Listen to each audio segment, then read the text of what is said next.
The Today in Manufacturing podcast offers a powerful and unique perspective on the biggest stories impacting U.S. manufacturers.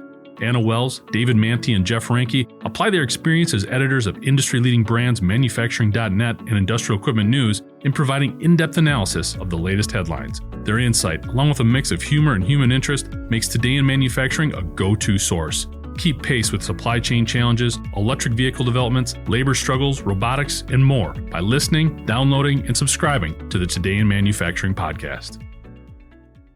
Stellantis and the UAW are embroiled in a heated fight that is escalating quickly.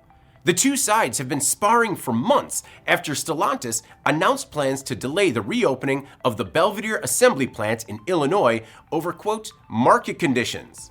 The UAW contends that the move is a ploy to kick the can past their contract's expiration date and never open the plant.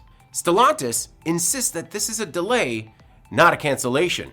Last Thursday, UAW members at the Automaker's Los Angeles Parts Distribution Center voted to request strike authorization if the company and union can't come to terms.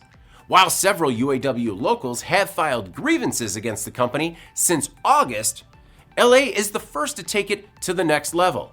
The union says Stellantis has violated product and investment commitments and threatened more strike authorization votes. In a statement, UAW President Shawn Fain said, quote, Stellantis has made a contractual promise to invest in America, and we are not going to let them weasel out of it. Last year, the union won $19 billion in investment commitments and the ability to strike if the company fails to keep those promises. According to the UAW, Stellantis has thus far put forward investment plans equal to only about 2% of the $19 billion, and is now publicly backtracking on plans in Belvidere and to build the Dodge Durango in Detroit. Last week, Stellantis started firing back. After filing an initial lawsuit against the UAW and Local 230 in Los Angeles, Stellantis filed 8 additional lawsuits against the UAW and 23 local unions. The lawsuits prompted a meeting between the two sides on Saturday, during which the UAW proposed, according to Stellantis, reinstituting a concept called the Jobs Bank, a contributing factor to the automaker's bankruptcy in 2009. The Jobs Bank prohibited automakers from laying off employees. By the 2000s, Chrysler had more than 2,000 employees in the Jobs Bank. These were employees on the active payroll, but were not allowed to perform any production work.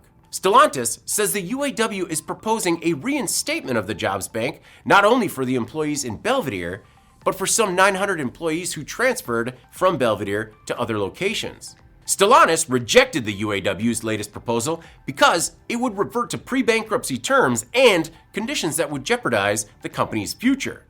Stellantis admitted that the situation in Belvidere remains, quote, extremely unsettling for employees, but noted that employees were placed on temporary layoffs, still earning 74% of pay and full health care benefits. Stellantis maintains its position that any call for a strike by the UAW would be illegal. And if necessary, the company will see the litigation through and hold the UAW responsible for lost revenue, which the automaker says could amount to tens of millions a day in lost production. I'm David Manti. This is Manufacturing Now.